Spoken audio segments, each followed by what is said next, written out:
Muito boa noite aos presentes.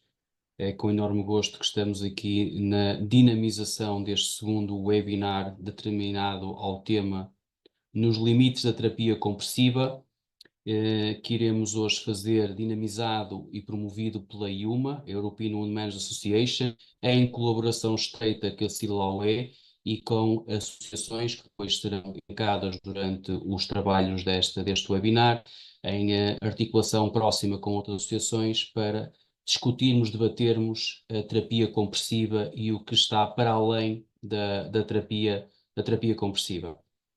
Sem mais demoras, eu iria fazer uma pequena apresentação da IUMA. O meu nome é Paulo Ramos, eu estou aqui enquanto membro do Conselho da IUMA, membro e atual presidente do Comitê Educativo e também um dos membros do grupo da terapia compressiva da IUMA.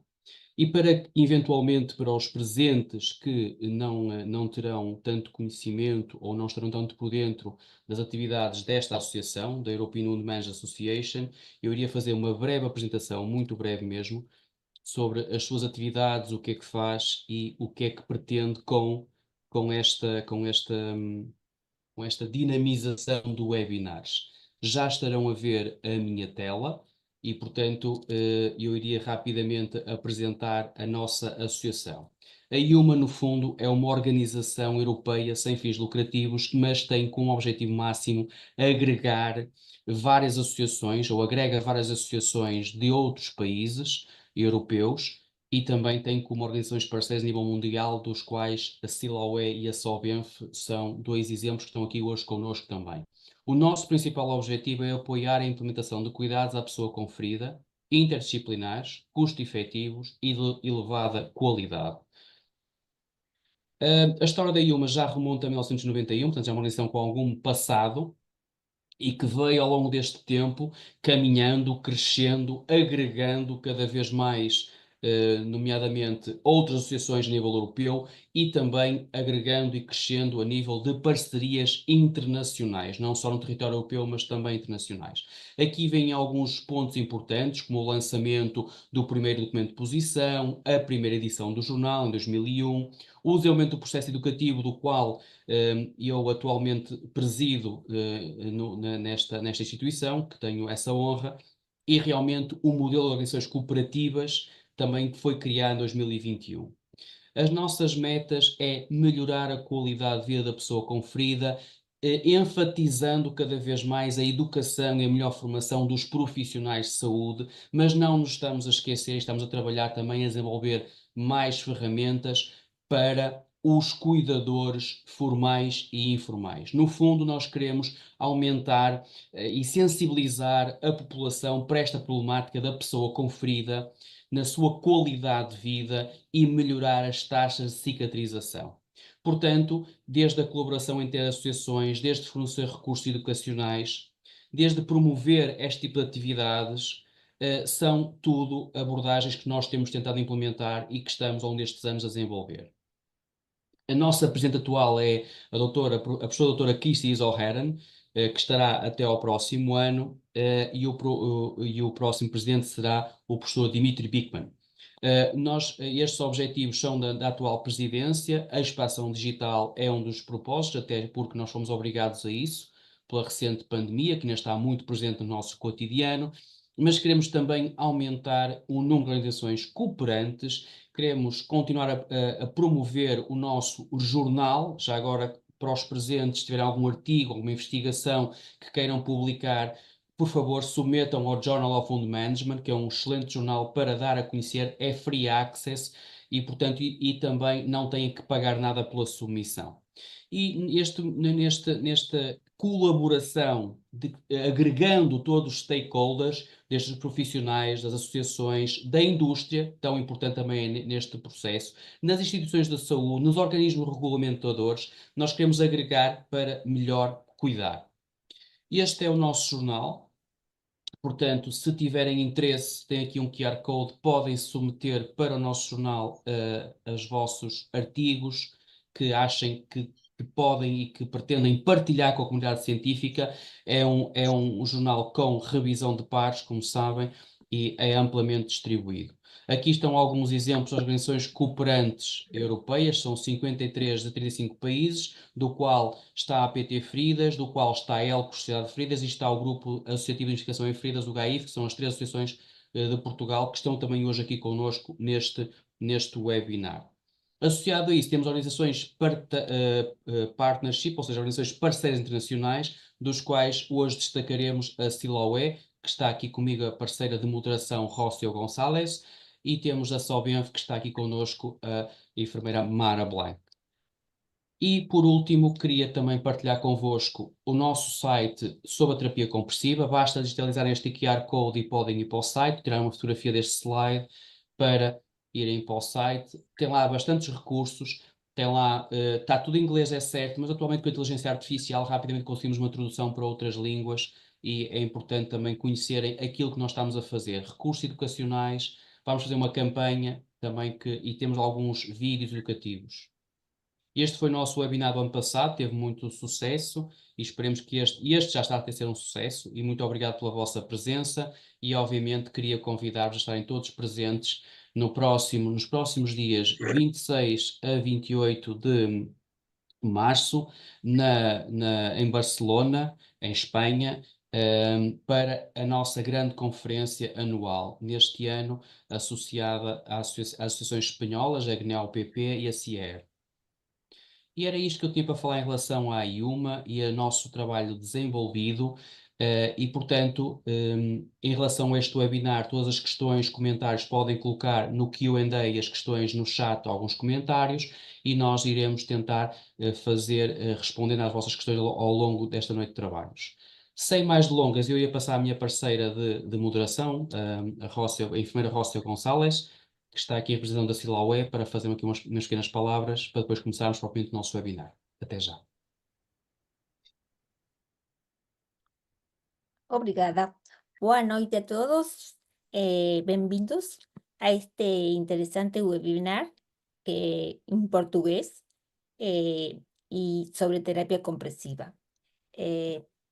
Muito obrigado también a Yuma y a los organizadores pelo convite y también a Paulo por compartir esta moderación.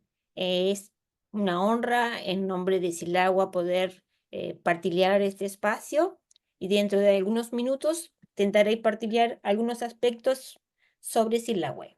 ¿Ok?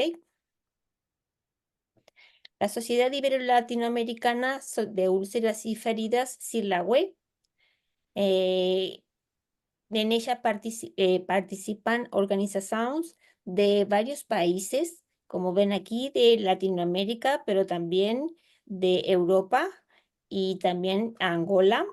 Y tenemos un particular que es en Rusia.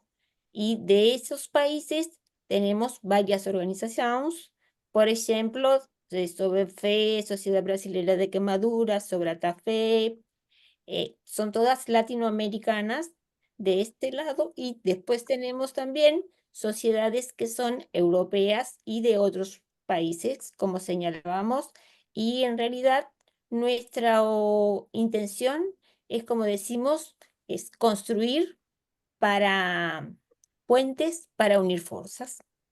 Es así entonces. Uy, what?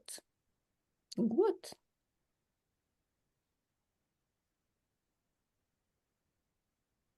Ahí voy. Este es nuestro website donde você puede encontrar novedades, por ejemplo, donde se va promocionando distintas actividades. Y aquí tenemos nuestro próximo congreso en Salvador de Bahía. Convito a todos vosotros para concurrir y también hemos ya incorporado el próximo evento en Barcelona que señalaba Paulo. SILAUE, además, dentro de esas novedades, hemos tenido el honor de contar con miembros de asociados que han recibido premios del UNAR Walker y en eso se comportan en novedades. Hablemos de la sociedad.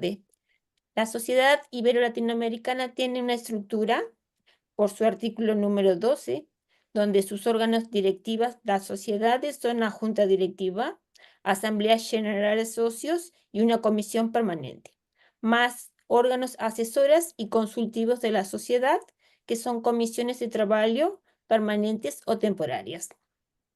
Es así que desde la última junta directiva seleccionada por elecciones en periodo 22-26 esta es la junta permanente, donde tenemos a Katia como secretaria general y está Mara también, Mara Blanc como tesorera de Sobenfe.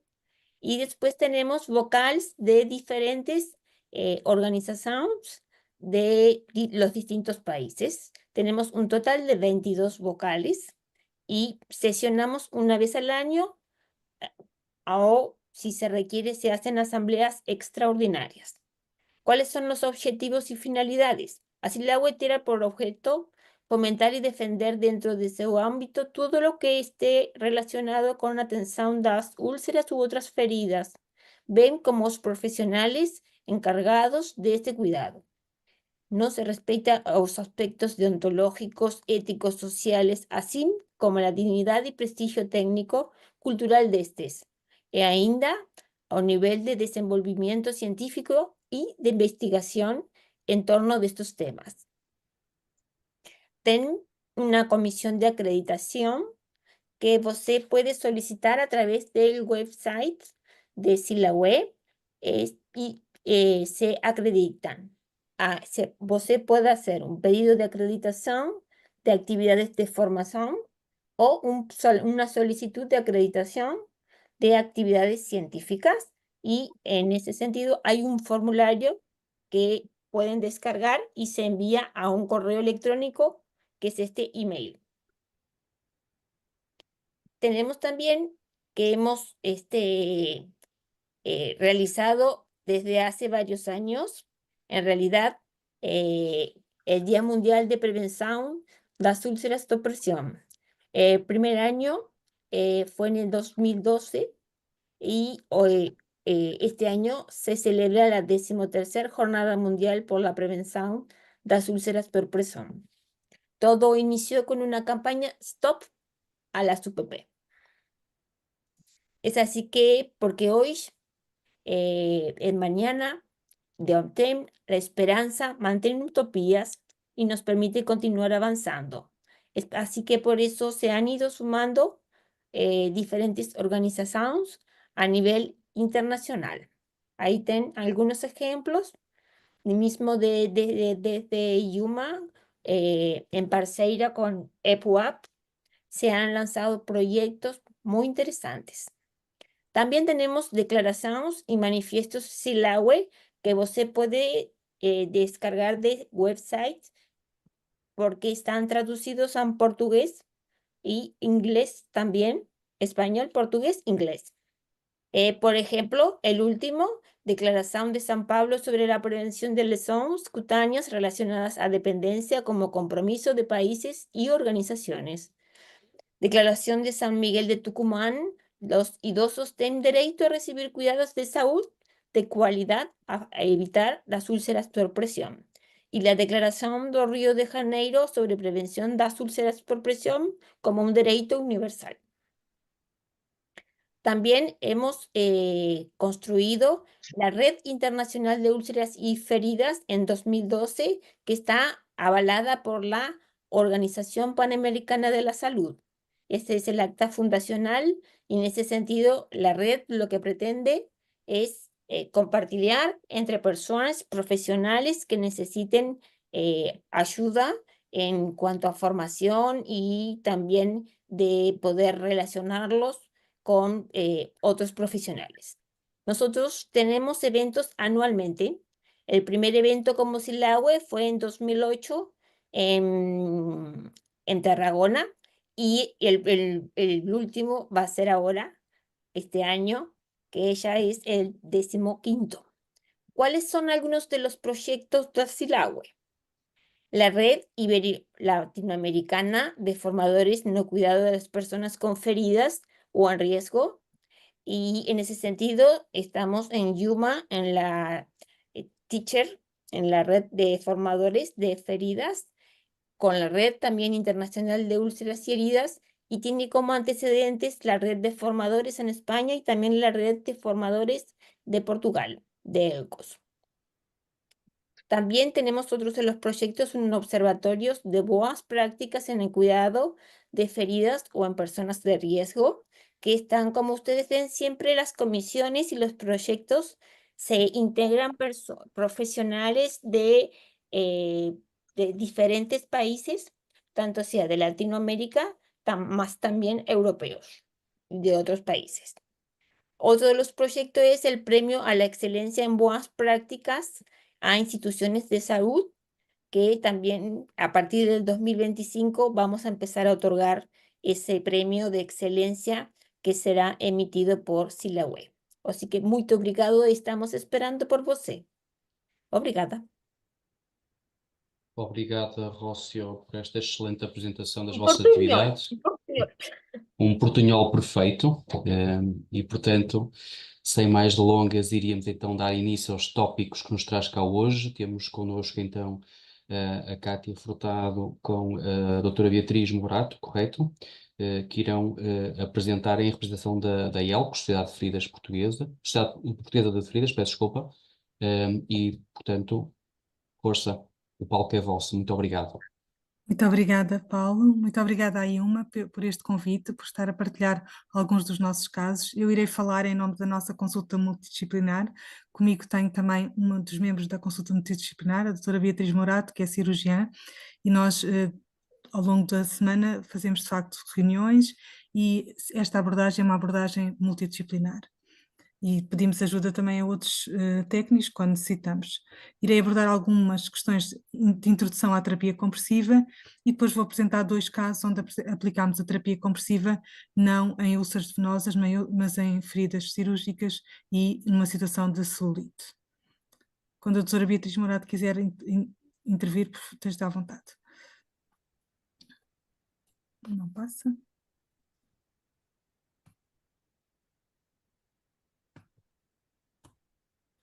Pronto, em termos de epidemiologia, tínhamos que começar pela epidemiologia. A maioria das úlceras, como todos nós sabemos, são venosas, seguidas das arteriais, das mistas, e é importante pensar que 5 a 25% das úlceras são de outras etiologias. Destaco aqui o aparecimento de novas úlceras após o Covid, que tem sido bastante frequente, pelo menos na nossa consulta multidisciplinar. As úlceras venosas causam-nos imensos desafios aos profissionais e aos doentes, são frequentes, têm custos elevados associados e podem durar meses ou até anos. Sabemos que impactam negativamente em todos os aspectos da qualidade de vida, nomeadamente devido ao dor, ao exudado, às dificuldades em termos de isolamento social e mobilidade. Apesar da terapia compressiva ser uma evidência de nível A, em que todos nós devíamos ser compressivos, o que é certo é que a taxa de cicatrização é pequena e a adesão dos profissionais de saúde ainda é baixa. E infelizmente continuamos a ver situações destas com 40 anos de evolução, sem qualquer etiologia bem definida, sem qualquer abordagem em termos de cuidados locais e muito menos terapia compressiva. A etiologia das úlceras venosas, das úlceras são diferentes, não é? Arteriais, venosas, mistas são as principais e por isso é importante fazer um diagnóstico diferencial. Esse diagnóstico é feito através dos sinais clínicos. E trago-vos aqui uma pequena tabela, que não é, o objetivo não é explorá-las todas, mas perceber que as úlceras venosas têm determinadas características, apresentam veias varicosas, muitas vezes a pele está mais escurecida em consequência da saída da hemoglobina que se deposita sob a forma de hemossidrina, tem fibrina, tem elevado exudado, ao contrário das úlceras arteriais que habitualmente apresentam um leito já com necrose, têm pouco exudado, são extremamente dolorosas e aparecem de forma dispersa, principalmente ao nível das pontas dos dedos. Depois temos aquelas úlceras que são mistas, que são venosas e arteriais, mas que muitas vezes a aparência é mais venosa do que arterial e quando vamos fazer o Doppler é que percebemos que temos uma etiologia mista.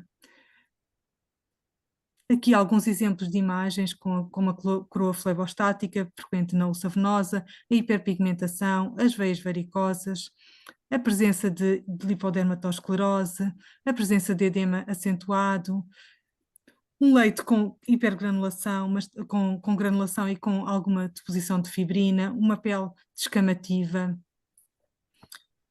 Uma pele escurecida, também com saída de hemoglobina, que se deposita sob a forma de hemosiderina, mas também fibrina e dá aquele aspecto escamoso à pele. A presença muitas vezes de sinais inflamatórios em redor da úlcera, que não significa necessariamente que haja infecção, mas é associada ao edema.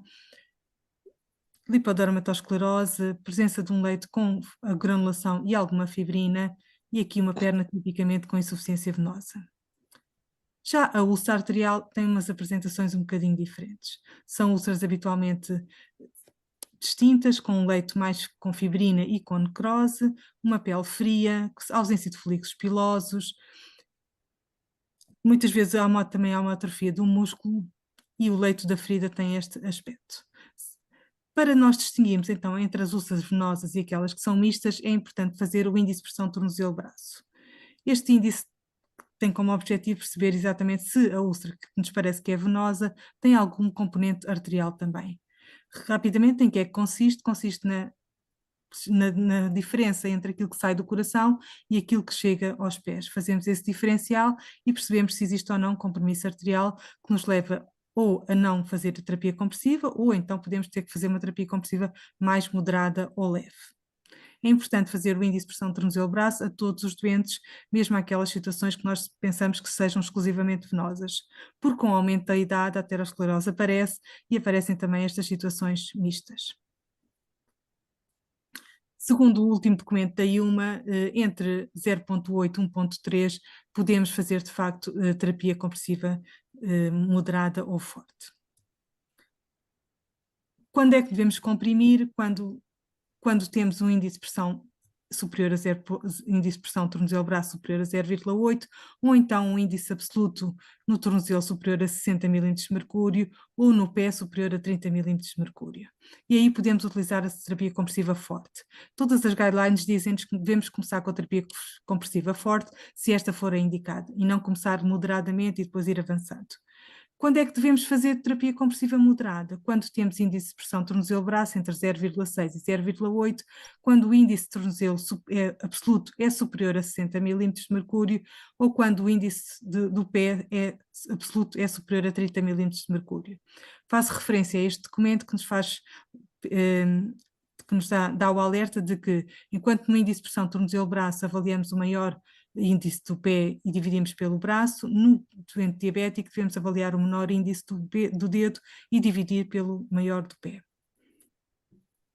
Onde é que está contraindicado? São estas as contraindicações, não me vou debruçar sobre elas porque este workshop destina-se essencialmente a falarmos sobre terapia compressiva. E o modelo de gestão da úlcera de perna passa por uma avaliação do diagnóstico, por boas práticas à úlcera de perna e cuidados à pele perlesional e pelo uso da terapia compressiva. Resumidamente, em que é que isto consiste? Avaliar a úlcera, avaliar a pele circundante, a perna, o doente, assegurar cuidados de saúde apropriados para cada caso e referenciar se tiver critérios. Realizar o IPTB para perceber se podemos ou não comprimir, confirmar doença venosa, portanto todos os doentes, independentemente de nós iniciarmos a terapia compressiva, devem ser referenciados para a cirurgia, já com ecodoppler feito. E reavaliar o nosso procedimento se a redução da área da ferida não melhorar ao fim de 4 a 6 semanas de forma significativa. Em que consistem as boas práticas à úlcera e aos cuidados à pele? Lavar a perna, habitualmente nós na nossa consulta lavamos as pernas com água e sabão, reidratamos com emolientes e depois retiramos as hiperkeratoses e só a seguida trabalhamos o leito da ferida. O leito da ferida é um leito simples, habitualmente não é preciso grandes técnicas, desbridar apenas algumas hiperkeratoses, alguma presença de fibrina que esteja em cima do leito de granulação. Utilizamos os pensos com ação não antimicrobiana se não houver infecção e se houver infecção, utilizar um penso com ação antimicrobiana. A maioria dos nossos doentes utiliza estas técnicas, é sujeita a estas técnicas com bons resultados. Pensamos apenas em terapias alternativas quando, ao final do tempo esperado, 4 a 6 semanas, não há uma evolução significativa. E depois passamos então à terapia compressiva. Sabemos que a terapia compressiva é um standard de nível A, portanto é para todos fazerem terapia compressiva. No entanto, alguns doentes podem ter necessidade de fazer compressão modificada de acordo com a formação e o tipo de perna que possam ter. Habitualmente utilizamos as meias de compressão apenas na prevenção da recidiva e utilizamos as ligaduras no controle do edema e quando existe úlcera ativa. Para aqueles doentes que não devem utilizar, são os doentes que, quando nós fazemos o IPTB, têm um valor inferior a 0,5 milímetros de mercúrio. Mais uma vez, importante encorajar os doentes ativos. Sabemos que a literatura nos diz que quanto maior a atividade do doente, maior a taxa de cicatrização, desde que estejam com terapia compressiva, e às vezes também utilizamos o uso da compressão pneumática em doentes que estão acamados. Em relação aos sistemas de compressão, antes de percebermos os sistemas de compressão, temos que fazer uma breve história do que é o mecanismo de atuação das válvulas venosas. Se for uma pessoa saudável, durante o movimento há um retorno venoso do sistema venoso superficial para o sistema venoso profundo através dos vasos perfurantes. E quando as pessoas estão relaxadas, sentadas ou em pé, as próprias válvulas vão fazendo o trabalho de modo a que não haja um refluxo venoso. Acontece que quando as pessoas têm doença venosa, este refluxo acontece porque estas válvulas deixam de trabalhar. E então, o que é que a terapia compressiva vai fazer? Vai substituir estas válvulas e empurrar novamente o sangue do sistema venoso superficial para o sistema venoso profundo em direção ao coração. E aqui um esquema do professor Parsons que se mostra bem que, de facto, quando a pessoa tem insuficiência venosa, os valores da pressão aumentam muito quando está em pé e quando está a andar, porque estas válvulas deixam de funcionar. Portanto, em pé, o fluxo venoso nos membros inferiores necessita de contrariar a gravidade e ir em direção ao coração. As válvulas, quando estão a funcionar, previnem este refluxo venoso. E a bomba gemelar está sempre dependente da atividade do músculo gemelar para, de facto, efetivar o retorno venoso. Quais são os objetivos da terapia compressiva? Tem como objetivo contrapor a força da gravidade e promover um normal funcionamento do sistema venoso em direção ascendente. A compressão atua no sistema venoso e no sistema linfático, reduzindo o edema e, consequentemente, reduzindo o exudado. Portanto, edema e exudado estão sempre a caminhar lado a lado. Utilizamos essencialmente ligaduras para situações em que existe úlcera ativa e utilizamos as meias numa situação de prevenção da recidiva ou em algumas situações especiais como por exemplo a presença de linfedema, e às vezes é mais fácil utilizar as bandas elásticas ou a terapia compressiva por meias do que a ligadura. Os sistemas de compressão dividem-se em dois grandes sistemas, inelásticos e elásticos. Os inelásticos têm elevada rigidez, baixa extensibilidade, destinam-se a pessoas que conseguem movimentar-se bem, que têm uma bomba gemelar ativa e uma bomba plantar ativa também. E os sistemas elásticos têm baixa rigidez, elevada extensibilidade e destinam-se a doentes que estão mais em repouso. E aqui temos um esquema também que está no último documento da IUMA que nos mostra bem como é que conseguimos atingir pressões muito elevadas com sistemas inelásticos, desde que a pessoa esteja a andar e na posição em posição de andamento e de marcha. E isto é o efeito da compressão. Estas estrias longitudinais fazem com que haja redução do edema, consequentemente redução do exudado, controle da atividade antimicrobiana e o efeito Guttering que todos nós conhecemos. Isto vê-se principalmente no início do uso da terapia compressiva. E assim conseguimos atingir a cicatrização. Mas a terapia compressiva vai mais para além do seu uso na úlcera venosa. E por isso o desafio que nos fizeram foi apresentar casos de terapia compressiva em situações que não são venosas. E vou passar a apresentar o nosso primeiro caso clínico.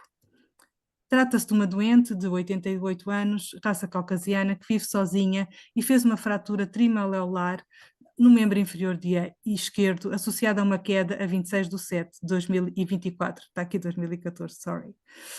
Fez reposição da tíbia com dispositivo de fixação interna no nosso hospital, no serviço de ortopedia, e passado cerca de 3 semanas tem alta com destino a uma unidade de média duração e reabilitação para fazer treino. Quando chega à consulta de pós-operatória, em 4/9, tinha uma deiscência da sutura. É encaminhada então para a cirurgia plástica, referenciada pelo ortopedista para a cirurgia plástica. O que é que nós encontramos? Uma ferida cirúrgica presente, com deiscência, comprometimento do sono, do repouso, da dor e da alimentação. Esta era, entretanto, enquanto é referenciada para a cirurgia plástica, é observada na nossa consulta multidisciplinar a 10 de nove de 2024. E vemos este aspecto, uma úlcera com maceração, com presença de exudado, uma dor significativa, com sinais de infecção. Optámos por colocar um penso com ação antimicrobiana e uma ligadura de um sistema misto de compressão, com uma compressão reduzida, dado que ela tinha um índice de pressão tornozelo-braço de 0,82. E fizemos um penso semanal a esta doente, no sentido de reduzir este edema à volta da ferida e também o próprio edema no membro inferior. E esta é a evolução ao final de 5 semanas. Vemos que, à medida que vamos conseguindo limpar a ferida, vemos a presença de exposição do material do dispositivo que tinha sido colocado associado à fratura da tíbia, e aos poucos vemos que conseguimos cobrir com tecido de granulação. Ao final de 5 semanas de terapia compressiva, este é o aspecto da ferida. E ao final de 10 semanas temos praticamente a nossa ferida cicatrizada, e este é um caso de utilização da terapia compressiva numa situação de ferida cirúrgica com deiscência e com presença de edema acentuado. O nosso caso seguinte foi desafio para uma situação de celulite. Trata-se de um doente do sexo masculino, 89 anos de idade. Como veem, os nossos doentes são todos muito idosos, temos uma taxa muito de envelhecimento importante e, portanto, a maioria dos doentes com feridas complexas são pessoas idosas. Este senhor teve um quadro de erisipela com progressão para celulite até à coxa esquerda. Como antecedentes, é importante perceber que teve uma fasciite necrotizante em 2014 e 2 episódios de erisipela, nomeadamente em 2019 e 2020. Fez uma cirurgia ortopédica à coluna há 9 anos atrás. E recorre ao serviço de urgência por dor acentuada, fica internado no serviço de cirurgia para realização de antibiótico-terapia sistémica.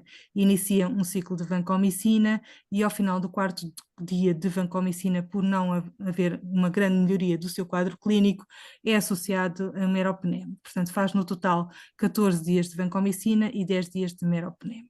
Este é o aspecto da sua ferida, que apresenta tecido vitalizado, muitos sinais inflamatórios e pouco exudado na ferida. O que é que nós optámos por fazer? Ao final de 15 dias teve alta, com melhoria franca do quadro clínico, e a indicação foi para usar uma meia de compressão, de classe 2. A ferida foi se tornando cada vez menos exudativa e, aos poucos, a própria necrose começa a ser destacada de forma quase espontânea. Vemos aqui esta pele descamativa, também é típico da erisipela, não significa maus cuidados de higiene ou que não se tenha lavado. É natural que isto aconteça. E vemos aqui a evolução ao final de 4 semanas, já sem ferida, com controle do edema e com a utilização da meia elástica que o doente cumpre em casa. Passava agora a palavra à doutora Beatriz, que poderá dar alguma indicação extra, para além destas que eu dei. De facto, eu acho que o segredo, além da terapia compressiva, é de facto esta multidisciplinaridade na abordagem dos doentes e também o envolvimento dos doentes na sua própria saúde, na sua noção de saúde e fazer com que exista uma adesão à terapêutica. Isto porque é muito frequente nós iniciarmos uma abordagem à ferida e ao doente com alguma resistência à utilização da ligadura e posteriormente da meia, mas com o envolvimento e com a explicação que fazemos ao doente dos benefícios e da própria fisiopatologia da sua úlcera, de uma forma simples, temos conseguido uma adesão significativa e eu diria que neste momento 90% dos nossos casos seguidos na consulta multidisciplinar têm tido sucesso tanto na adesão como na cicatrização. E, portanto, dar os parabéns à enfermeira Cátia pelo seu excelente trabalho, por tudo o que vem desenvolvendo ao longo dos últimos anos e pelo seu reconhecimento público nesta fase e por esta excelente apresentação e obrigado também pela oportunidade para estar presente aqui. Obrigada.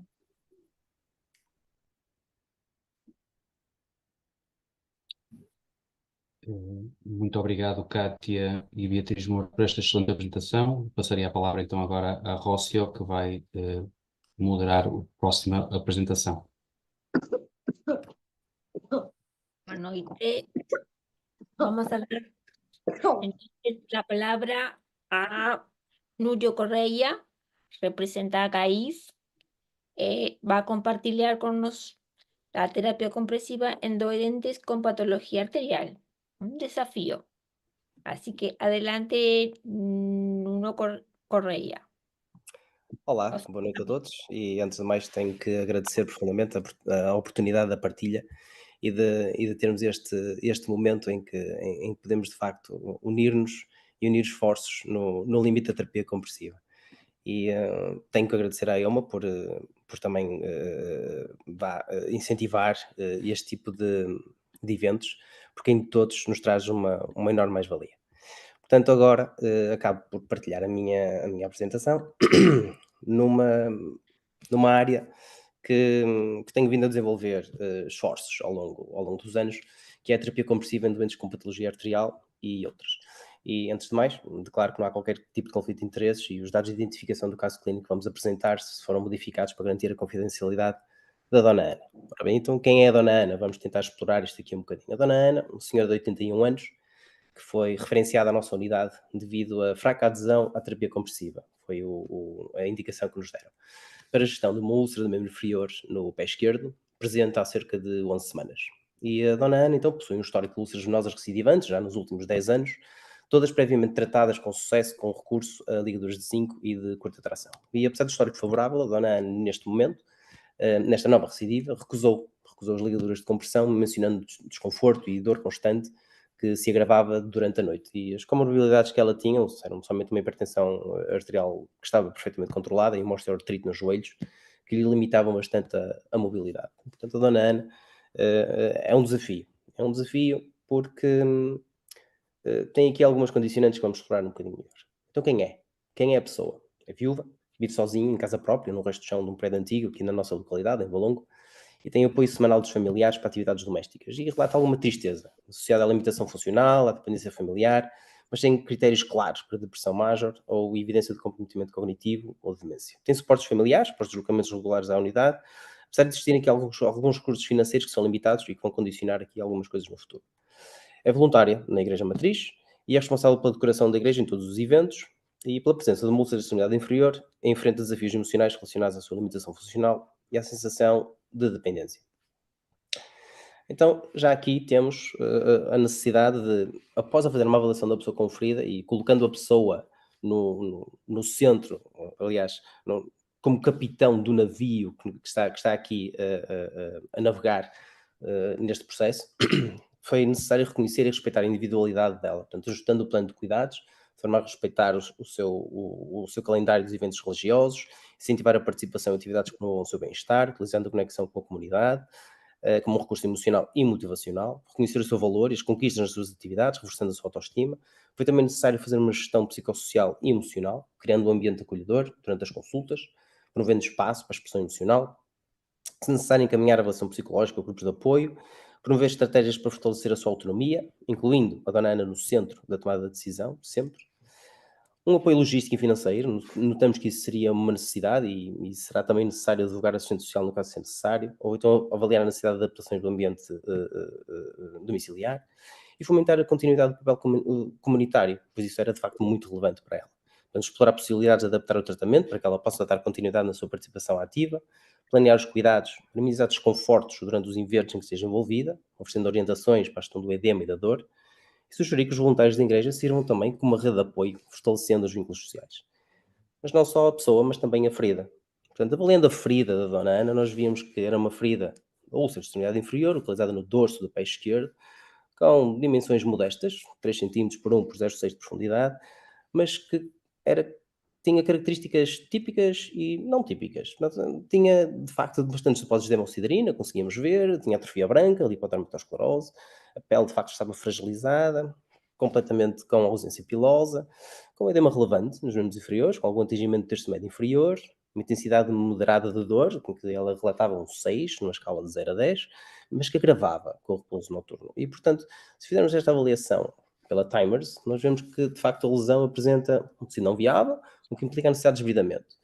Em termos de infecção, foram identificados alguns sinais de Nordis Stones e, portanto, em algumas ocasiões ao longo deste ciclo da ferida, nós conseguimos identificar isso com um aumento achutado, com uma deterioração do tecido viável e uma granulação até muitas vezes friável, típica. Uma umidade que era necessário gerir, depois de uma lesão teria uma quantidade moderada de achutado, necessitava de uma gestão adequada para evitar a maceração dos tecidos circundantes, e com uma estagnação da migração queratinócita que indicava a necessidade de otimização das margens.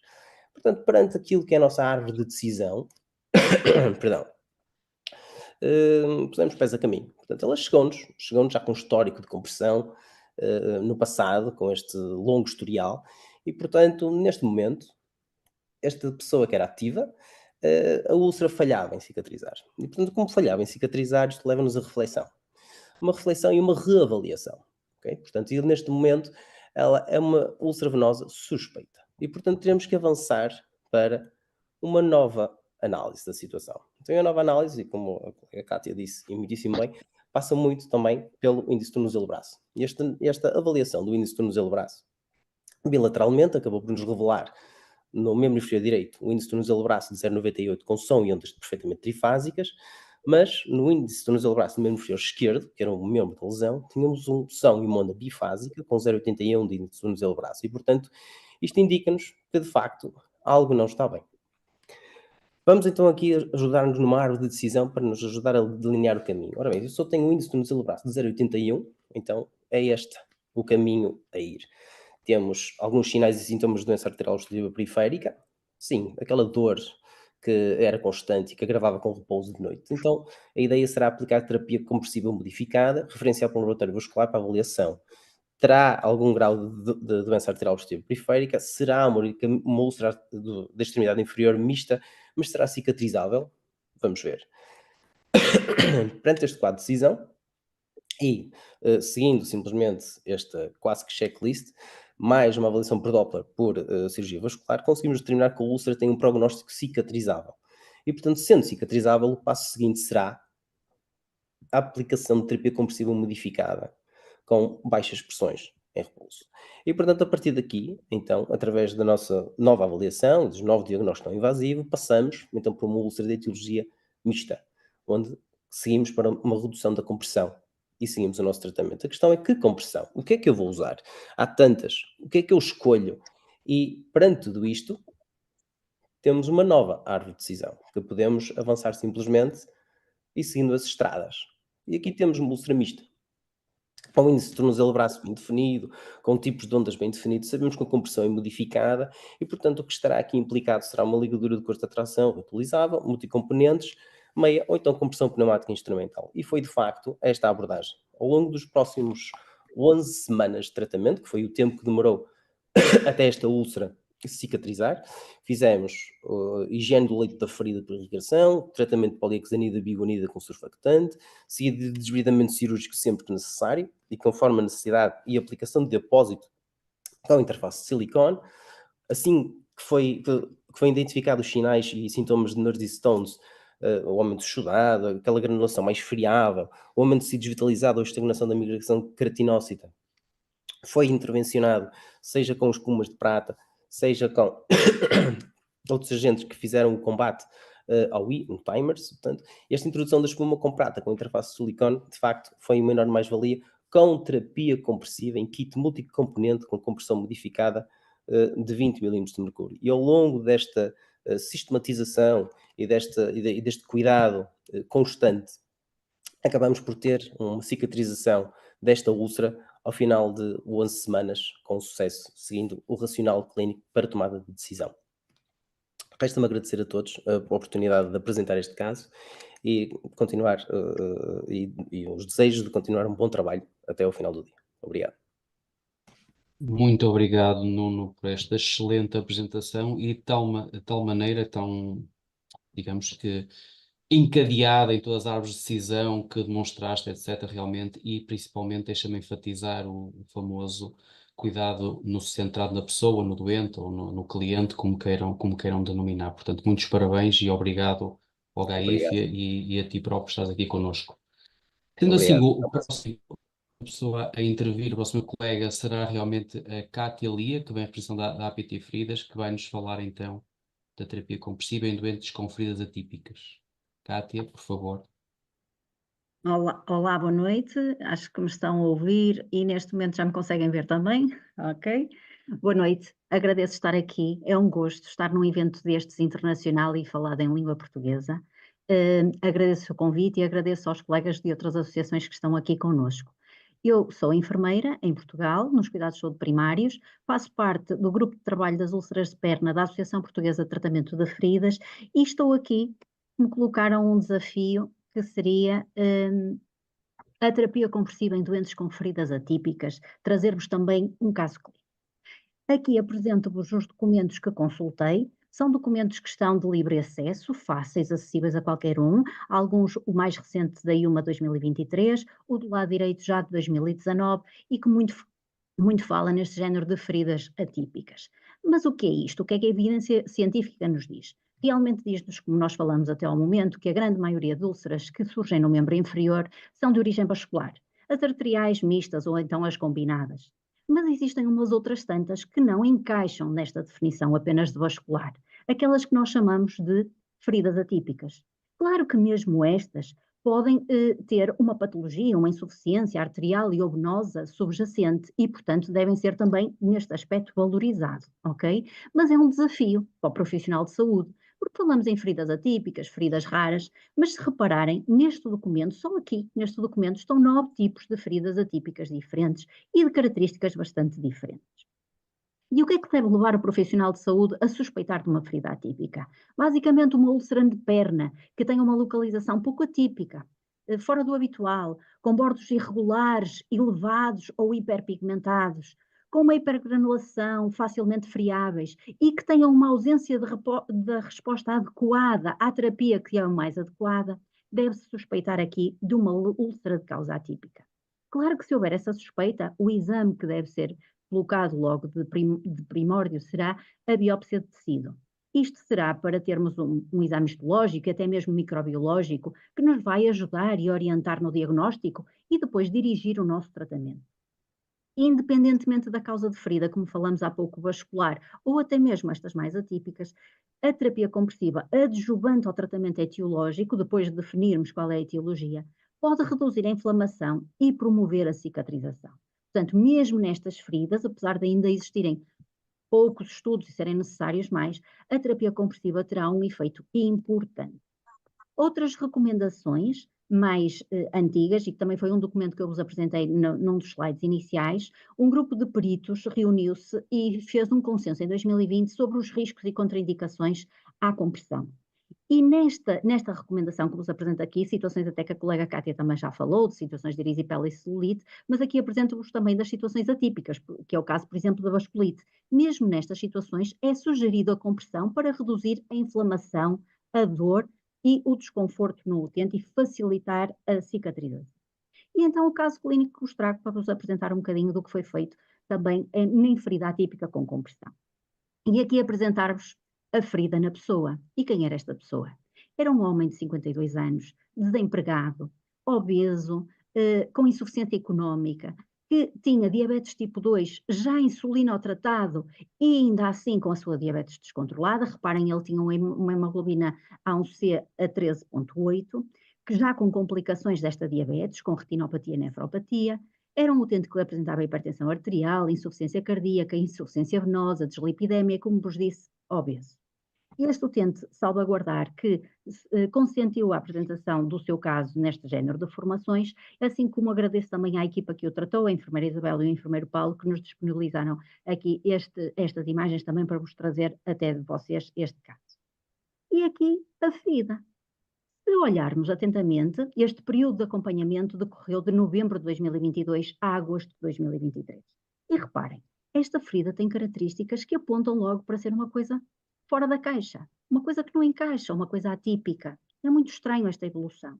Se concordarem comigo, vamos ver depois no final o que aconteceu. Mas começando no início, 10 de novembro de 2022. Este utente recorre à unidade de saúde com uma ferida traumática no membro inferior esquerdo, mas refere que está a trabalhar temporariamente em Espanha. Portanto, não se conseguiu fazer o acompanhamento continuado do utente. Ele regressa a 5 de dezembro de 2022 e, nessa altura, reinicia o tratamento na unidade de saúde. Este tratamento foi o mais otimizado possível, mas ao longo de 4 semanas verifica-se que há uma má progressão, há uma má evolução da lesão. Sabem aquela situação que parece aquela patérgia? A gente faz o bem e a lesão reage com o mal, prejudica. Pronto. E isto levou os profissionais também, os profissionais que acompanham o utente, a estranharem. Claro que neste período de tempo, o que é que se tentou fazer? O controle das comorbilidades, como vos falei, era um utente que tinha diabetes descompensada, era um utente obeso e, portanto, houve necessidade de fazer vários encaminhamentos. Inclusive, o que vos falei há pouco, tendo uma ferida que apontava para uma ferida fora da caixa, fora do normal, uma ferida atípica, um encaminhamento para a dermatologia, no sentido de fazermos o correto diagnóstico e o mais rápido diagnóstico possível, o encaminhamento para a cirurgia vascular, para a endocrinologia por causa da diabetes, para a nutrição por causa da obesidade, e referir-vos também que durante este período conseguimos que o utente fizesse um Doppler arteriovenoso que veio com resultado normal para ambos os membros inferiores. Na continuidade do seguimento deste utente, reparem a evolução da ferida. A ferida piorava de tratamento para tratamento. Em março, ele é então chamado à primeira consulta de dermatologia, que agenda a biópsia, mas esta biópsia é realizada 2 meses depois. Só em maio de 2023 é que a biópsia é realizada. Em abril, no intermeio aqui, ele é chamado para a consulta de cirurgia vascular, que o avalia, não verifica alterações vasculares e até que lhe dá alta. Neste momento a equipa pondera, teremos que fazer algo mais. Até ao momento estávamos a fazer o controle das comorbilidades, ele continuava ainda assim com a sua diabetes descompensada, continuava ainda assim com a obesidade, mas teríamos que fazer algo mais, porque a ferida continuava a agravar. Reparem na dimensão desta ferida, já atinge praticamente toda a área pré-tibial. E então aqui, uma vez que estavam excluídos os critérios de contraindicação à terapia compressiva, portanto, não tinha patologia arterial obstrutiva periférica, não havia história de alergia a produtos, a neuropatia não era assim tão grave, então propusemos ao utente iniciar terapia compressiva, no caso com ligadura multicomponente. O utente aderiu e tolerou e colaborou. E se repararem, a imagem que chega ali, já em maio de 2023, quando o utente vai novamente à dermatologia para realizar, ainda nesta altura, a biópsia, já a lesão tinha outro aspecto. E se repararem ainda assim, um aspecto ainda mais atípico, que está a epitelizar pelo centro, ok? Quando normalmente as feridas menos atípicas epitelizam pelos bordos. Então, fez a colheita a 5 de maio, 2 meses depois, tem o resultado desta biópsia. E o resultado o que é que revela? Revela uma necrobiose lipoídica complicada nesta situação por uma infecção fúngica. O que é isto de uma necrobiose lipoídica? Tivemos que ir estudar. Basicamente é uma doença inflamatória do tecido subcutâneo, tradicionalmente muito associada à diabetes, mas não é obrigatório ser diabetes para apresentar esta patologia. No nosso caso, o utente era diabético. Normalmente surge com lesões circulares, brilhantes na região pré-tibial, que foi o caso, sendo que 35% destes casos as lesões tendem a ulcerar e são de difícil cicatrização. O nosso doente encaixa aqui nesta definição. As opções de tratamento incluem corticoterapia tópica, intralesional ou sistémica, pode também incluir imunossupressão, imunomodulação e, nos casos mais resistentes, até o transplante cutâneo. Mesmo que ainda não haja evidências significativas sobre os benefícios da terapia compressiva em úlceras com esta necrobiose lipoídica, neste documento, a experiência clínica recomenda-a fortemente, também em termos de prevenção. Portanto, a nível de teoria, nós fomos estudar e vimos que o nosso utente encaixava aqui nesta situação. Felizmente para nós já tínhamos iniciado a terapia compressiva, como vos disse, antes deste diagnóstico ter sido definido, porque a evolução da lesão estava a agravar, com aqueles bordos mais elevados, a presença de tecido necrótico aumentado e, portanto, teríamos que fazer alguma coisa.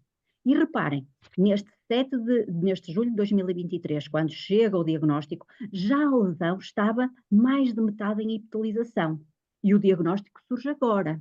Portanto, tendo iniciado a compressão a meio do período anterior, nós já conseguimos resultados agora, certo? Um mês depois deste diagnóstico, temos a lesão totalmente em epitelização. E temos que pensar no como é que vamos fazer a manutenção. E assim como os colegas também já falaram, propusemos ao utente a aquisição de uma meia de compressão elástica, que o utente aceitou, e o utente sai da consulta já então com um sistema de compressão ajustado à manutenção, portanto, ao conforto, à disponibilidade do utente. Dizer-vos também que já nesta fase final de agosto, o utente aqui já apresentava então a sua diabetes mellitus controlada, a hemoglobina glicada já estava inferior a 8, já apresentava alguma redução do peso e com isto conseguimos também estes bons resultados e esta cicatrização. A nível da reflexão final, o que é que vos trago? Basicamente tenho aqui a escala cronológica da evolução deste utente e da ferida neste utente, mas o que importa refletir é que realmente as feridas complexas são um desafio para os profissionais de saúde. E dentro destas temos que pensar que existem as mais prevalentes e as mais frequentes, mas que existem a que não encaixa. E o diagnóstico diferencial atempado e dirigido ao tratamento é essencial. Também reportar que gostávamos de, e temos que continuar a fazer mais estudos, nesta área das feridas atípicas, porque para já ainda não estão assim tão conhecidas. Mas foi um ponto fundamental quando a equipa introduziu compressão para a evolução cicatricial, mesmo antes de ter o diagnóstico definido. Portanto, aqui deixo o meu contributo, espero ter sido sucinta e não ter ultrapassado o meu tempo, e estarei disponível para esclarecer alguma dúvida que entretanto surja.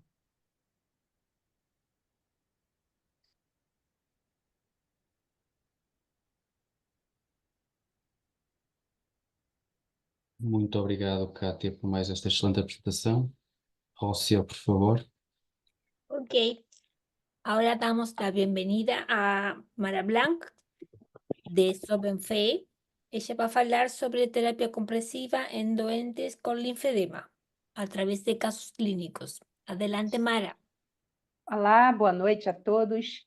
Quero muito agradecer a EUMA pelo convite e também pela grande informação que é muito importante para todos nós, enfermeiros, entendermos cada vez mais das terapias compressivas.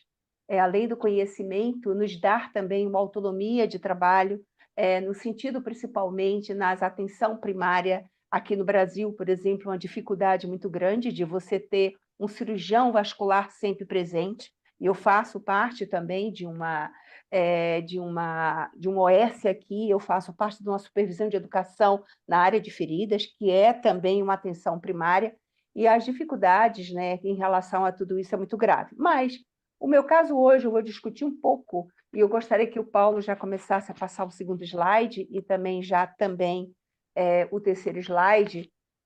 Na verdade, eu trouxe para vocês uma preocupação muito grande hoje, principalmente quando esses pacientes oncológicos, eles saem, né, digamos assim, tá fazendo uso de quimioterápicos, e eu trouxe para vocês algumas coisas que o enfermeiro precisa entender melhor em relação a isso, mesmo que você não esteja, digamos assim, esse paciente esteja no hospital de câncer.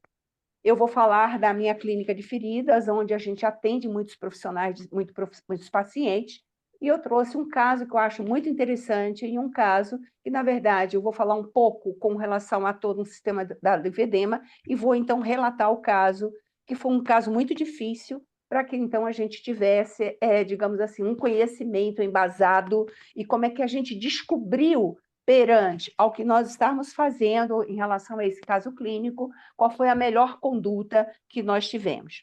Então, eu começo falando para vocês, pode passar, por favor, Paulo, que no Brasil a gente tem aí uma questão muito grave, né? Uma população grande de 211 mil habitantes, que se estima, então, no IBGE até 2023.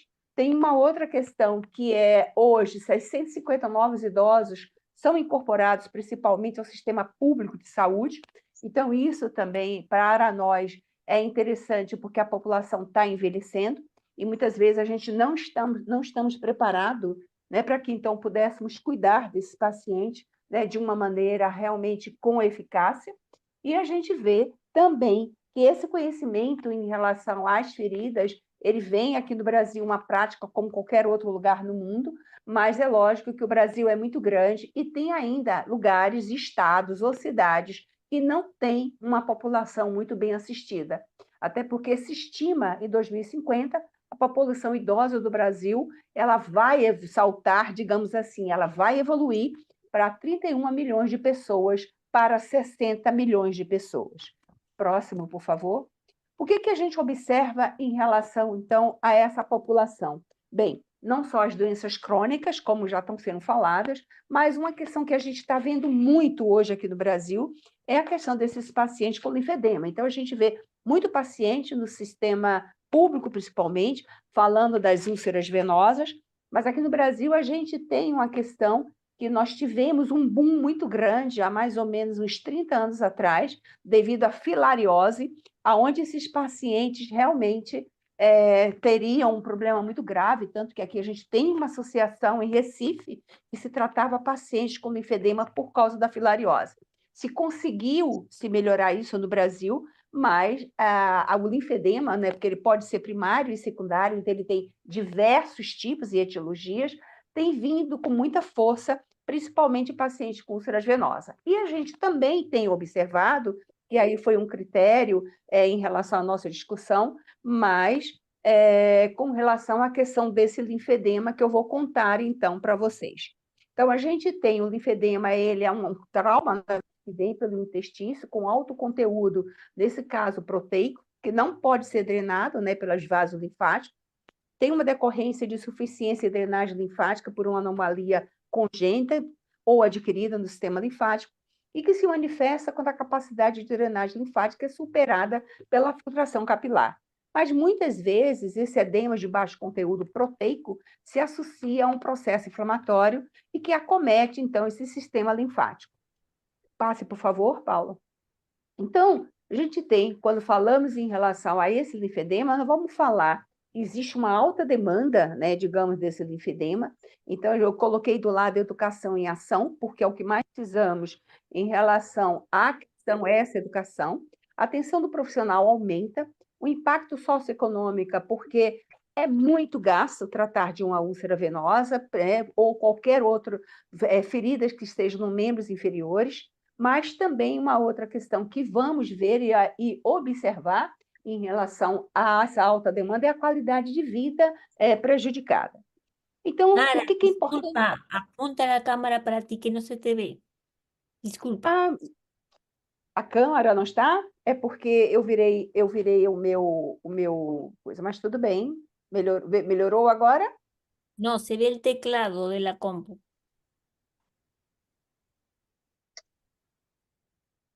Não deu problema nenhum aqui. Agora eu levei ele para lá. Só um minuto, iniciar o vídeo. Meu Deus, espera aí. E agora? Melhorou? No, tranquila. Tranquilo? É melhor, porque senão vamos demorar, tá? Então, quando pensamos em relação a essa demanda, principalmente a qualidade de vida prejudicada, pode passar, você já passou, né, Paulo? Pode passar, por favor, Paulo? O próximo? Esse aí mesmo, tá? E que a gente vê, então, essa questão prejudicada, a gente vai ver que é importante entendermos que, na verdade, quando pensamos no linfedema, entender ele como um todo, numa visão que seria, de certa forma, a razão dele acontecer, a maior preocupação que nós temos são os edemas, né? Então, são eventos que envolvem no processo desse edema e dessa fisiopatologia, e a gente observa, principalmente, numa questão do que acontece na fisiologia ou na fisiopatologia. O paciente que eu vou comentar com vocês, que é um paciente que teve um câncer, né, na verdade, a causa desse linfedema para ele foi justamente por causa dos quimioterápicos, que é uma questão também que a gente tem visto muito e tem nos preocupado bastante, porque o que nós queremos para esse paciente é dar qualidade de vida, e o que a gente percebe que alguns medicamentos, além dos edemas serem causados, pode passar, por favor, serem causados, né, devido não só à picada de inseto, a cisto, o problema desse paciente foi justamente o medicamento quimioterápico que ele fez uso no momento do seu tratamento. Então, eu quero falar só um pouco para que vocês entendam os medicamentos que esse paciente fez uso, para que a gente possa conversar um pouco, né? para que vocês entendam como é importante entendermos qual é o tipo de medicamento de quimioterápicos, aonde ele vai atingir, e nós sabemos que a maioria desses medicamentos quimioterápicos, ele tem sim uma incidência muito grande na pele, nos anexos, né? Ele causa reações graves na pele, descamação, erupções cutâneas, bolhas, elevado déficit proteico, né? Pela perda de proteína ali naquele local. E a gente vai ver que essas erupções, às vezes, não são muito leves.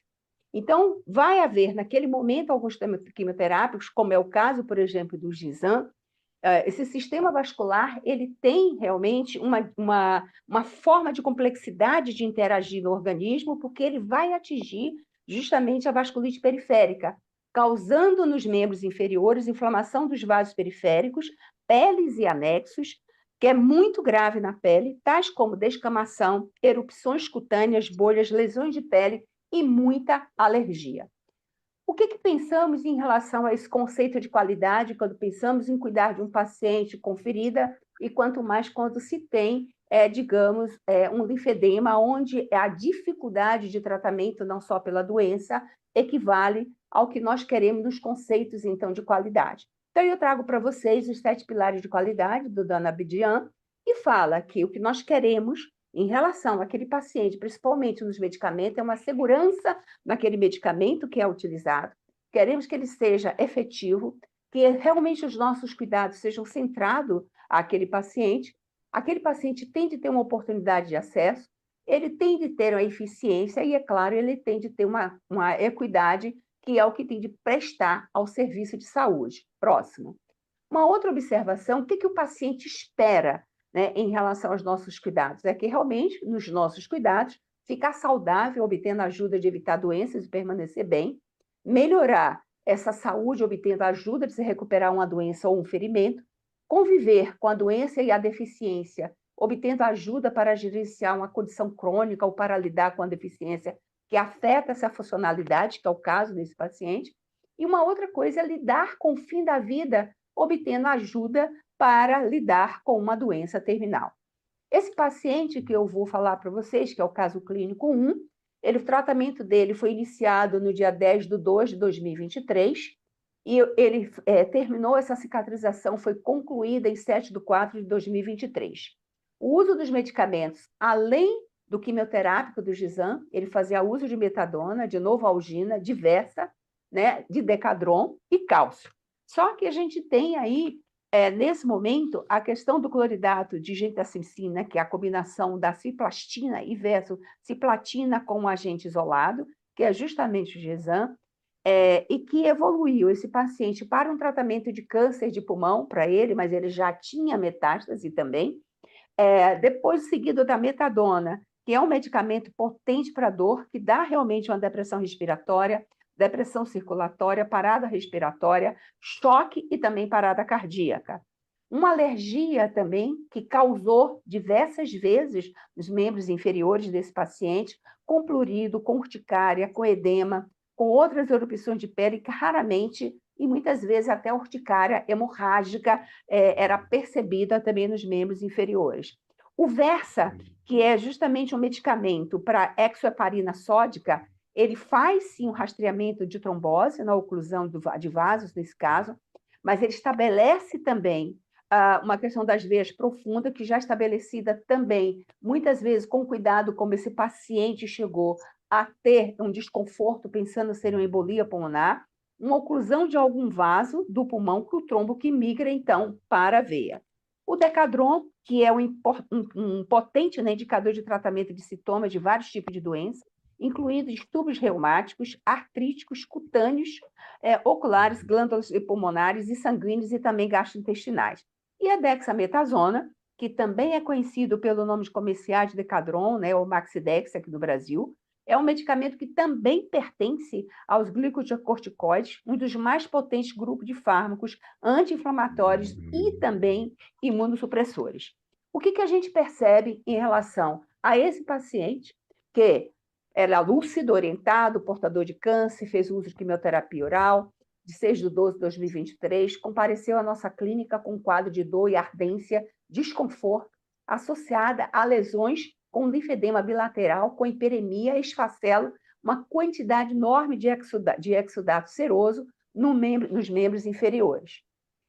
Os nossos cuidados em relação a ele foi uma lesão que era uma lesão venosa, claro, estágio 3, no primeiro momento medindo 25 centímetros a 12 centímetros, com leito de uma lesão com granulação em algumas áreas, tinha uma grande quantidade de necrose de liquefação, muito exudativa, serosa, um odor muito característico, inclusive, de linfa, né? Ali naquele presente, bordas irregulares, área perilesional bastante demasiada, com godet de 4, né? E muito hiperemiada. E esses membros, então, inferior esquerdo, ele tinha também essa lesão, estágio 2 e estágio 3, que media de 15 centímetros a 10 centímetros, com leito de lesão, tinha sim granulação, exudato seroso, já era diferente do membro direito, moderado, com bordas irregulares, área perilesional muito fragilizada, também com godet de 4 e também muito hiperemiado. Fizemos o protocolo de tratamento, né? O atendimento era domiciliar, a troca dele era diária pela quantidade, digamos assim, de exudato que mantinha as duas pernas. Foi usado, então, um agaso com PHMB para tentar secar um pouco, tanto do membro direito como do membro esquerdo. E uma grande descoberta foi uma atadura inelástica, que ela não fazia a compressão com óxido de zinco, na qual a gente descobriu que realmente esse óxido de zinco, com uso e troca 2 vezes por dia, realmente conseguia diminuir um pouco esse exudato, diminuindo também esse plurido. Então, esse primeiro atendimento, então a gente vê ali na primeira perna, né, justamente no membro direito, a gente percebe que tem uma quantidade diferente de exudato, como está diferente no membro direito, onde a gente vê, digamos assim, um tecido, né, praticamente desvitalizado, mas o paciente sentia muita dor também naquela área. E daí, então, de 13 de fevereiro de 2023, até termos o outro atendimento, que foi 53 dias, nós conseguimos chegar nesse momento, mas vocês percebem que o membro inferior esquerdo ele está diferente do membro inferior direito, tem uma diminuição, sim, do tecido que anteriormente tinha um tecido mais digitalizado, e com o uso também, não só da dexametasona, mas também de uma boa limpeza com o PHMB e o uso também do óxido de zinco, a gente conseguiu melhorar a qualidade de vida desse paciente. Daí, então, o atendimento dele do dia 6/5/2003, né, depois de 31 dias no total, nós conseguimos melhorar o membro inferior esquerdo, fechamos, tá? Mas o membro inferior direito continuou, tinha sinais excelentes de tecido granulação, mas o plurido era constante, e também o edema, que tinha dias que era insuportável para ele, e então a gente entrou também com alguns controles de melhoria de qualidade de vida para que ele pudesse fazer em casa. Depois de 51 dias que a gente vê o 28/6/2003, vocês observem que aí, até mesmo por causa da pele que estava muito descaracterizada, muito úmida, qualquer tipo de plurido, até mesmo da própria atadura, feria, e a outra perna, então, a gente começou a ter uma cicatrização melhor e fortalecer mais essa perna. Quais observações com relação ao que a gente vê? Bem, a gente viu que realmente, no dia 29, terminando já. Exato, ia sugerir que... Obrigado. Terminando já, tá? No dia 29/6, durante a avaliação domiciliar, esse paciente apresentou muito comatoso, com dificuldade respiratória, sendo necessário a transferência dele para o hospitalar, e ele, então, evoluiu para a óbito. A conclusão é que nós percebemos, e é importante sempre, uma abordagem transdisciplinar para o paciente portador de linfedema, que levará a um tratamento personalizado, multiplicará o ganho na qualidade de vida. Então, o que a gente percebe é que cada quimioterápico, por ser vesicante ou não, e a gente tem outras observações em relação a isso, tem que ser tratado de modo diferente, porque cada um ele vai atingir a pele de forma diferenciada. Muito obrigada.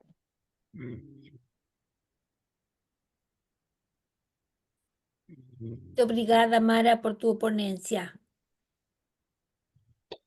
Muito obrigado, Mara. Excelente caso, sem dúvida. Estamos a ficar um pouco... Eu pedia a quem eventualmente despachante tiver o microfone aberto durante a apresentação do colega que o desligue, por favor. Sem mais delongas, iria passar a palavra à nossa colega Isabel Paulo, que está aqui em representação da Associação Angolana de Enfermeiros de Feridas e Estomoterapia. Se eu me enganei, Isabel, por favor, corrija-me, e passaremos à sua apresentação. Muito obrigado. Tem que abrir o micro, Isabel, por favor. Exatamente. Tenho que voltar a partilhar. Sim, por favor, Isabel, poderá voltar a partilhar. Uhum.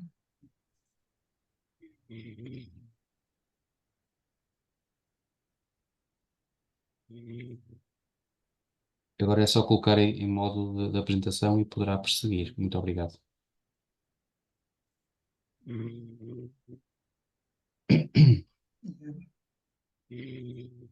Prontos. Primeiro agradecer o convite que me foi formulado para fazer parte desta conferência internacional e partilhar os conhecimentos com os conferencistas internacionais. O meu caso é terapia comprensiva em doentes com úlcera por anemia falciforme. Este é o nosso sumário. A anemia falciforme é uma doença genética hereditária caracterizada por hemácias em formato de foice. Essas células deformadas podem obstruir vasos sanguíneos, causando episódios de dor, inflamação e danos nos órgãos. Complicações comuns incluem acidente vascular cerebral, síndrome torácica aguda e úlceras de perna. O manejo eficaz desta condição crônica é crucial para melhorar a qualidade de vida dos pacientes. Cuidar da pessoa com úlcera de perna constitui uma preocupação no dia a dia dos enfermeiros devido à sua recorrência na cronicidade. A sua diferenciação e classificação torna-se importante na seleção do tratamento para reduzir as implicações na qualidade de vida da pessoa, nos custos dos cuidados de saúde, assim como a aplicação das boas práticas de cuidados. Estudos estimam que 10 a 35% dos pacientes com anemia falciforme desenvolvem úlceras de perna durante a sua vida. A incidência é maior em adultos, com pico entre 10 a 50 anos de idade e mais prevalente a pacientes do gênero masculino. Este estudo de Domingos Pereira vai de encontro à nossa realidade.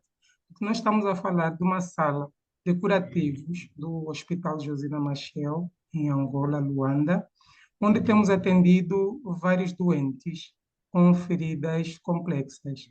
E neste caso, de janeiro a outubro, nós atendemos 2.796 pacientes com ferida. E desses, 2.028 eram homens e apenas 768 mulheres.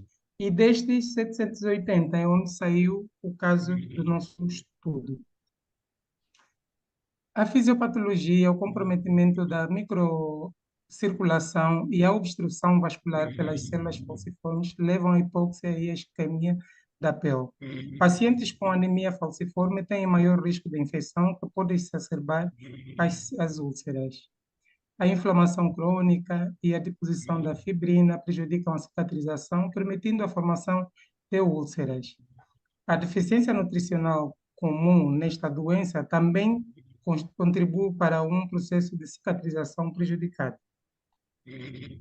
Nosso objetivo aqui é discutir e partilhar a experiência clínica no uso da terapia comprensiva no tratamento de úlceras de perna em pacientes com anemia falciforme, destacando desafios, benefícios, limitações e a importância de monitoramento contínuo para optimizar os resultados terapêuticos. Também temos como objetivos específicos analisar a eficácia da terapia comprensiva, identificar as principais complicações, explorar a abordagem e manejo integrado, avaliar a resposta clínica dos pacientes ao tratamento, compartilhar os protocolos e melhores práticas clínicas, promover a consciencialização sobre a importância da monitorização contínua, fomentar a troca de experiências entre profissionais de saúde a nível internacional. justificando o estudo que é relevante pois a terapia comprensiva tem mostrando a eficaz no tratamento de úlceras de perna, mas a sua aplicação em pacientes com anemia falciforme exige cuidados adicionais devido a complicações como comprometimento circulatório e o risco de crises falcêmicas. A experiência clínica compartilhada pode trazer insights valiosos sobre ajustes necessários e os cuidados adicionais para optimizar a cicatrização e reduzir o risco de complicações, proporcionando uma base para práticas mais seguras e eficazes no manejo das úlceras em uma população de risco. O nosso caso clínico tem um consentimento informado e estamos autorizados a passar. DM, de 26 anos de idade, solteira, proveniente de Viana, tem a formação média em gestão de contabilidade, desempregada. O agregado vive com os pais, um pai é motorista e a mãe é vendedora na porta de casa. Segundo ela, a sua renda é abaixo de 1.000 kwanzas. O início da ferida foi em 2017. O que aconteceu? Como as feridas, a maior parte da população pensam que o melhor é recorrer a tratamentos tradicionais, essas são abordadas como doenças negligenciadas. No entanto, a paciente só ocorreu ao nosso hospital em 2022. No caso, ela teve mais de 10 transfusões. Segundo ela, a alimentação é ligeiramente pobre, a locomoção é prejudicada à custa da ferida, pelo facto dela perder as muletas já em 2023 e sem condições de aquisição de outras muletas. Como diagnóstico primário, anemia falciforme e diagnóstico secundário, a úlcera da perna. Diante disso, nós tivemos que pedir os exames laboratoriais, porque com a experiência do nosso colega, o Dr. Moraes, que é o responsável da sala de ferida, a maior parte dos doentes com úlcera, com anemia falciforme, às vezes melhoram com a transfusão pelo facto delas carecerem principalmente da hemoglobina baixa. No entanto, a nossa paciente teve que fazer, tinha na altura um hemograma com uma hemoglobina de 6, mesmo assim fez uma transfusão com auxílio da hematologista e na avaliação dos sinais vitais ela estava com a pressão arterial de 92, 56 milímetros de mercúrio, com um pulso de 85 pulsações por minuto e uma respiração de 16 ciclos por minuto. Como objetivo deste tratamento é melhorar a circulação sanguínea na região da úlcera, reduzir o risco de infecção, estimular a cicatrização da úlcera, controlar a dor associada à úlcera e evitar complicações secundárias relacionadas à anemia falciforme, como crises e de dor ou problemas circulatórios. Este é o começo do nosso diagnóstico, da nossa avaliação diagnóstica. A paciente tem até agora uma úlcera na face anterior, lateral e posterior da perna esquerda, com 13 centímetros de largura, 8,5 de comprimento e 36 centímetros de circunferência, com um cheiro fétido. Na avaliação, como diz a doente, a alimentação, a avaliação, o estado nutricional, a avaliação da nutrição é pobre. E como diagnóstico, nós levantamos a integridade da pele prejudicada, a dor crônica, risco de infecção, o déficit de um autocuidado relacionado à mobilidade e adesão do tratamento, assim como a perfusão tissular prejudicada. No plano de cuidados, nós avaliamos a avaliação da condição da úlcera da perna regularmente. No caso, a paciente fazia os curativos na sala de tratamento, dia sim, dia não. No caso, os nossos dias é segunda, quartas e sextas. Mas nesse caso, como ela fazia parte do nosso estudo, nós tivemos que colocá-la a fazer os curativos todos os dias. Mas a paciente apresentou dificuldade na locomoção e a falta de valores financeiros para poder deslocar-se ao hospital. Razão pela qual a equipa de feridas teve que fazer algum suporte para que a mesma pudesse aparecer todos os dias na nossa sala de curativos. No entanto, a implementação da terapia compreensiva também foi importante porque nós começamos a usar um produto novo que é o Trifced Plus em forma de spray, que é uma solução anti-inflamatória, analgésica, mas que também não surtiu efeito para a nossa paciente pelo facto da mesma relatar que sentia muita dor e que não tolerava com o analgésico. Razão pela qual nós tivemos que mudar para os pensos hidrocoloides, assim como também a sulfadizina de prata. Também tivemos os cuidados locais da ferida, o controle da dor, a prevenção das complicações e a orientação da própria paciente.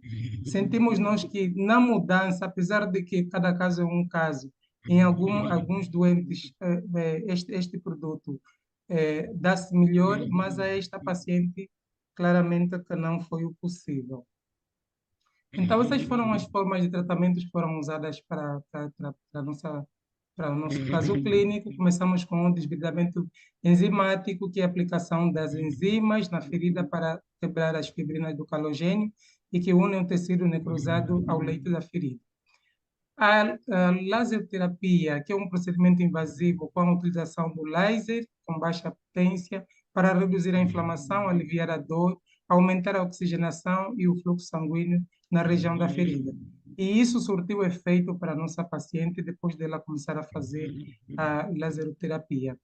A antibioterapia local também, que era muito importante, a sulfadiazina de prata, que este procedimento também surtiu efeito.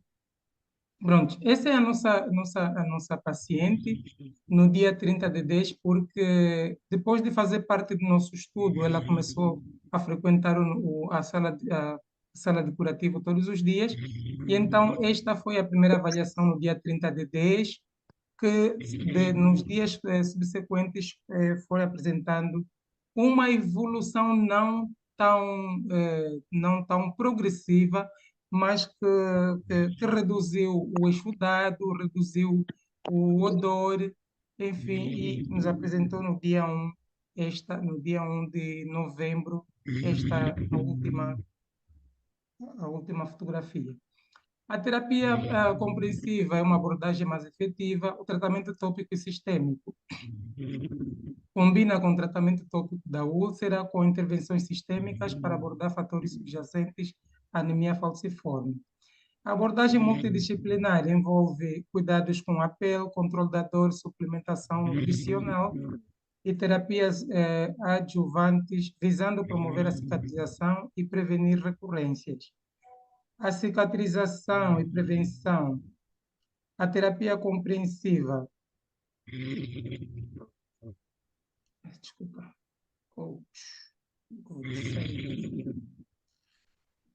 Desculpa. Esquece. Desculpa. A terapia compreensiva tem como objetivo promover a cicatrização das úlceras e evitar que elas repassem.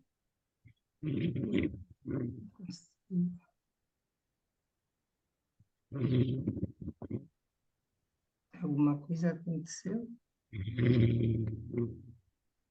Parou.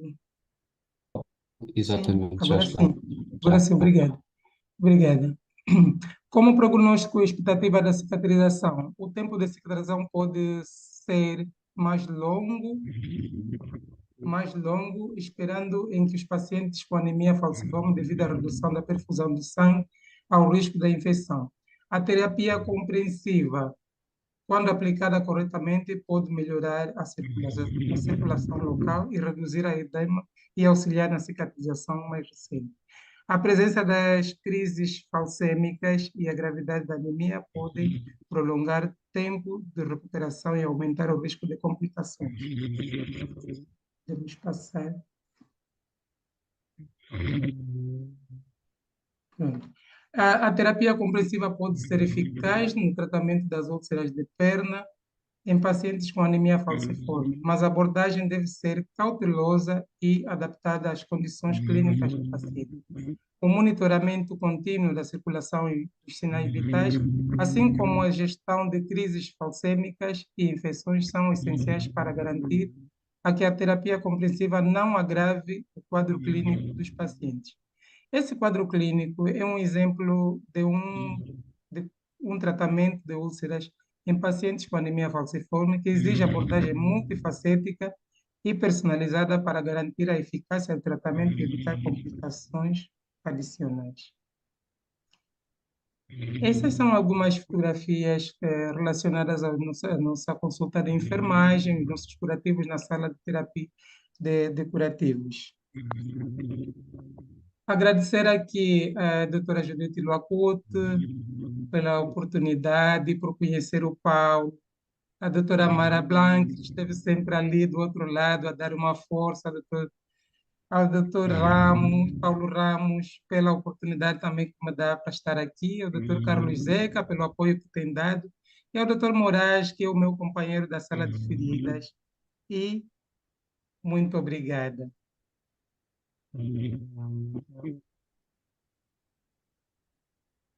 Muito obrigado, Isabel Paulo, por esta excelente apresentação. Apesar de nós estarmos com alguns problemas técnicos e pedimos desculpa, mas a apresentação foi realmente de tal maneira brilhante que não ficou de todo embaçada com esta situação.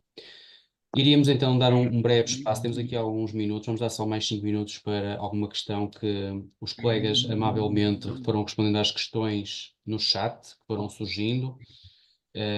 Portanto, eu iria só ver se haveria aqui alguma questão. Aqui há uma situação, por exemplo, a questão aqui da Melissa pediu ao Nuno, então, em questão de que se considerar a terapia de vácuo ou a terapia de pressão negativa como complementar a estas terapias que foram faladas. Não sei se queres, então, dizer algo sobre esta terapia de pressão negativa em alguma destas situações, por favor. Olá, boa noite. Sim, de facto, a terapia de pressão negativa pode muito bem ser aplicada quando a terapia compressiva. Aliás, neste momento até temos alguns casos em que estamos a utilizar kit de componente multicamada com não sei se posso referir nomes de laboratórios, não sei se é permitido. Não tem problema. Pronto, ok. Pronto, com um material de penso que é muito utilizado aqui no norte de Portugal, que é o Pico 7, e temos tido resultados muito agradáveis, que gostamos muito dos resultados a curto prazo até que eles conseguem evidenciar. Portanto, sim, a associação de terapia compressiva com terapia de vácuo é perfeitamente plausível. Muito bem. Eu sei que a Cátia também está a digitar aqui algumas respostas, portanto, em relação aqui a Carminda Martins, indicações nutricionais recomendam neste tipo de doentes com úlceras. Não sei se algum dos colegas quer dar aqui uma resposta. Tivemos aqui a situação da úlcera de necrobiose lipoídica, que realmente também foi avaliado por nutrição. Acho que qualquer doente com doença deste género deve ser avaliado por nutrição, qualquer doente com úlcera. Portanto, não sei se a Cátia, as Cátias querem dizer alguma coisa. Não? Eu posso só, varia muito do utente para utente e da necessidade de cada um. Neste caso que apresentei, o utente tinha uma obesidade grau 1 e, portanto, precisava de perder peso e era preciso fazer um plano alimentar para a redução de peso. O objetivo maior seria nisto, não é? Corrigir erros e favorecer a perca de peso, basicamente. Nós, no dia a dia, tentamos avaliar os nossos doentes em termos nutricionais e, como as feridas são habitualmente muito sedativas, não fazemos habitualmente dietas de emagrecimento. Tentamos melhorar a gestão alimentar, mas sem perda de peso. E só depois, então, é que tentamos, se caso o doente seja obeso, porque muitos destes doentes, os nossos da consulta em concreto, mesmo com obesidade, estão desnutridos. Portanto, há que repor toda a perda de proteica, de hidratos de carbono, vitaminas e minerais. Tentamos primeiro com alimentos de via natural, ovos, nozes e outros alimentos, e depois quando o doente não consegue, por algum motivo, então recorremos aos suplementos alimentares. Mas como a nossa população é uma população pobre, a dificuldade e acessibilidade a estes suplementos não é fácil. Eu acho que convém enfatizar também a presença do nutricionista nestas equipas, que é fundamental para nos ajudar, como é evidente. Assim como o A nossa, farmacêutico. Sim, por pode falar. favor. A nossa tríade, a nossa consulta na clínica é o enfermeiro, o clínico e a nutricionista. Todos os pacientes são avaliados, né, em termos de nutrição. E de Muito 3 bom. em 3 meses, aqueles pacientes que demoram um pouco mais de cicatrizar, também é visto pela nutricionista para saber se realmente esse plano nutricional está correspondendo com aquilo que a gente quer na melhora desse paciente. A gente Exatamente. valoriza muito a nutricionista. É essencial, efetivamente. E realmente a nutricionista, então, eu estava a dizer também aqui, alguns colegas perguntaram da farmácia, obviamente que é fundamental a presença de um farmacêutico que nos ajuda na seleção de alguns materiais e, portanto, sem dúvida que é uma mais-valia. Dado que estamos um pouco à frente da hora e penso que a maioria das questões foram respondidas pelos nossos excelentes comunicadores e palestrantes nesta intervenção, da minha parte, enquanto um representante da IUMA neste momento aqui neste painel, só tenho a agradecer às associações que imediatamente abraçaram esta ideia. É sempre complexo organizar algo deste género, coadjuvando esforços, mas é possível e acho que cada vez mais devemos juntar-nos para fazer este tipo de iniciativas. Online temos este potencial, presencial seria tudo muito mais interessante, mas temos a distância geográfica que nos separa. No entanto, temos algo que nos une bastante, que é este amor pela prevenção e tratamento de feridas. E sem me querer alongar mais, eu passaria a palavra a Rócio Gonzalez, que irá fechar então o nosso webinar. Muito obrigado aos que estiveram presentes e aos que vão ver posteriormente, dado que este webinar fica disponível no YouTube da IUMA, no canal do YouTube da IUMA. Obrigado, Paulo. En principio, parabéns a todos los palestrantes. Las palestras han sido excelentes y todos los comentarios han sido de felicitaciones para ustedes. A un poco a forma de resumen de las cosas más importantes, como hemos visto en las distintas palestras, la terapia compresiva, a pesar de ser una de las prácticas con mayor evidencia en el mundo, aún sigue siendo subutilizada, ¿sí? Pero a través de estos interesantes casos que nos han compartido nuestros colegas, mostrándonos los beneficios en varios aspectos. Mas es fundamental realizar un diagnóstico diferencial en principio. A terapia compresiva es una parte esencial en el tratamiento de las feridas de perna, mas debemos tener una conta o algunos cuidados que tienen que ver con realizar una evaluación integral considerando a factores ambientales, sociales, genéticos, porque como nos sabemos, todos ellos influyen en el proceso de cicatrización, más también en las recidivas. Hay además un acompañamiento sistemático de la evolución con una documentación que así lo avale. Y para realizar una evaluación holística de esa persona, no debemos olvidar, porque muchas veces uno escucha la valoración holística, luego nos olvidamos. Como hemos visto, ya sea para las feridas que son quirúrgicas y con celulitis, los beneficios de la terapia compresiva es fundamental y tiene muchos beneficios. Del mismo modo que con aquel doente con patología arterial, pero que requieren todos un abordaje individualizado por un equipo interdisciplinario, siempre teniendo a precauciones de esa evaluación, ¿sí? porque hay determinados puntos en que estaría como contraindicado y de acuerdo a esa evaluación integral también y esa evaluación vascular en el caso de los doentes con patologías arteriales, va a determinar qué tipo de terapia podemos utilizar. Del mismo modo que hemos observado a través de los casos clínicos y la palestra de Mara Blanc, que la terapia compresiva es un componente crucial en tratamiento del linfedema y tiene múltiples beneficios. Y puede mejorar no solo la calidad de vida, pero debe ser utilizado con cuidado y con seguridad. ¿Ok?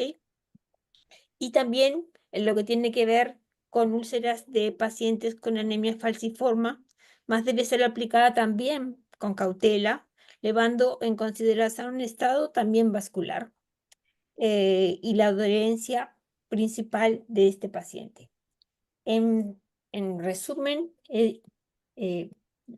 transmitiría para ustedes. La terapia compresiva es una de las prácticas en feridas con mayor evidencia.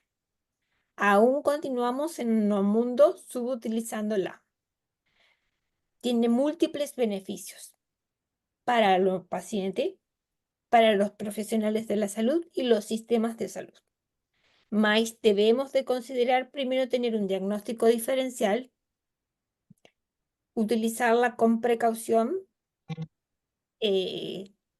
para así seleccionar qué tipo de terapia compresiva se puede utilizar. Hay determinadas contraindicaciones, pero que son menores, y debemos de considerar siempre el doente, como dicen, en no centro de la atención, porque si no lo que ocurre es que no tenemos adherencia y el paciente sale del centro y se quita la terapia de compresión. Para lograr esa adherencia debemos informarlo, explicar el porqué y lograr paulatinamente un empoderamiento de esa persona. Por tanto, debemos continuar trabajando, realizando este tipo de encuentros. Creo que nos fortalece a todos y de alguna manera nuestra intención es que sean multiplicadores en este sentido y fomentar en las buenas prácticas. No sé si tú quieres agregar algo más, Paulo. Não, só quero desejar boa noite a todos e muito obrigado. E como só para relembrar, isto irá ficar disponível no YouTube da IUMA. Ela depois informará todos os inscritos que já está disponível, tá bom? Um forte abraço a todos e nos vemos nestas lides das feridas, tá bom? Obrigado. Obrigado. Forte abraço, obrigado para todos. Tchau, tchau. Obrigado a todos. Obrigado. Deus, com Obrigado. licença. Obrigada.